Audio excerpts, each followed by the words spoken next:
So let me start with the story. So the story is that Loki, brother of Thor, you know, the evil one, you know, just comes to S.H.I.E.L.D. and then he mind controls Hawkeye and Dr. Selvig, and he eventually gets away with the cube. And Agent Coulson, like Nick Fury's like, oh, we gotta get the team together and all that stuff. So then Agent Coulson calls Black Widow, and then like she's like getting captured and stuff by these Russian people. But then she kicks their butt, like that bit's awesome. So yeah, she goes to a country, I forgot what it's called, and she convinces Dr. Bruce Banner to come. And while that's happening, Agent Coulson convinces Tony Stark, aka Iron Man, to come to S.H.I.E.L.D. with Dr. Bruce Banner to do the Avengers Initiative. So yeah, and then a while later, Loki comes with this new weapon that he got from the Tesseract, or the Cosmic Cube, and attacks some people, and then Captain America and Iron Man show up and defeat him. And then they take him to a ship to come to S.H.I.E.L.D. And then Thor somehow comes and takes Loki from the ship, and Iron Man, Captain America and Thor have a massive fight.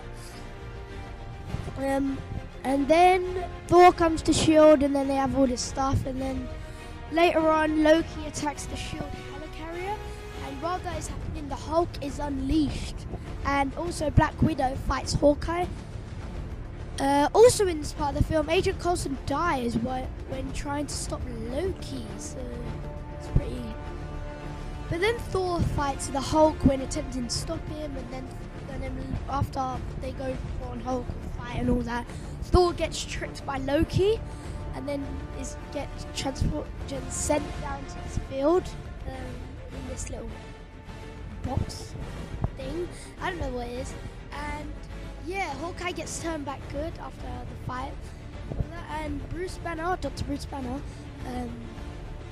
wakes up in this building, and there's like an old man that tells him like stuff, and then there's, you know, the deleted scene shows he actually does an Ant-Man reference, which is going to be in the Avengers 2, hopefully. Yeah, later on Nick Fury sends Captain America, Black Widow, Hawkeye and Iron Man down to fight the big Loki's army, which he got from the... I forgot the name, Jen, begins with G, I think. But yeah, and then, you know, so there's a portal where they come through and all that, and Thor and Bruce Banner show up and strangely Bruce Banner turns into the Hulk, and he controls his anger like suddenly. So Dr. Selvig turns back good, and Iron Man goes to the portal. After a long, awesome battle with the Loki's army, they stop Loki. Woohoo!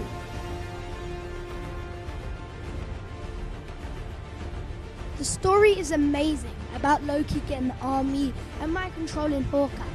I like the fights between the heroes, like the Thor, Captain America and Iron Man one, and the Thor and Hulk one.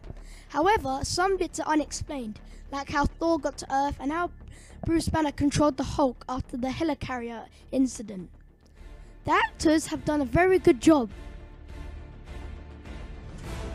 Robert Downey Jr. is a fantastic person for Iron Man, aka Tony Stark.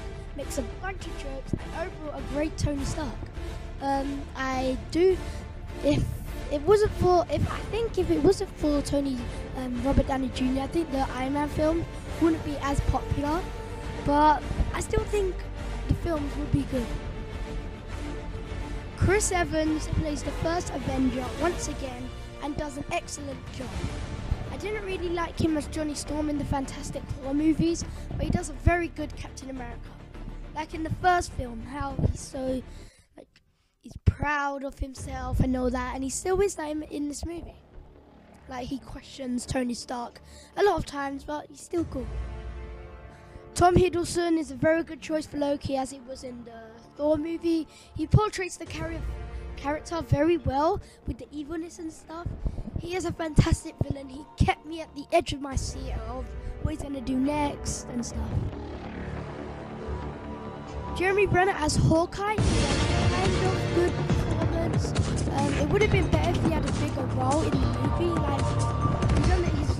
He doesn't show up that much, well, for the exception of the beginning and the end of the giant battle, but he doesn't really show up that much, so I wish there's more of the Avengers 2, there, I think there will be.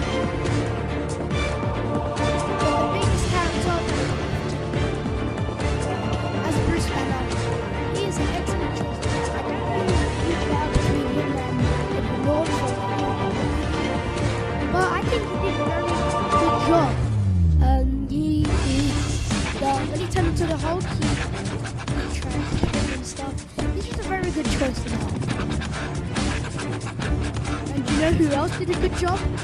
Joss Whedon, director and writer. He's one of my favourite directors because he's done a very good job with his work. If it wasn't for him, the film wouldn't be what it is. And his writing is brilliant. The jokes, everything about it is just fantastic. The music is good, not as good as the Dark Knight Rises soundtrack, but it's still.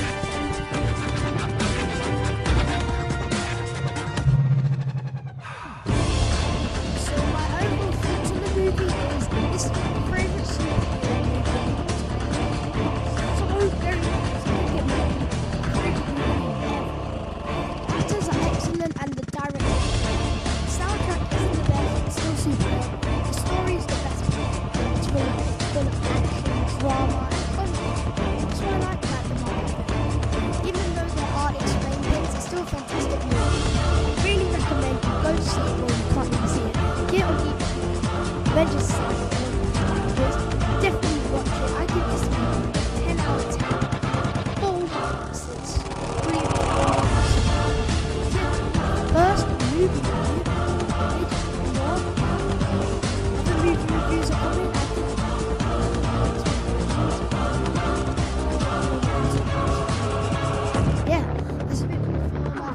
Review, and I'll see you guys later.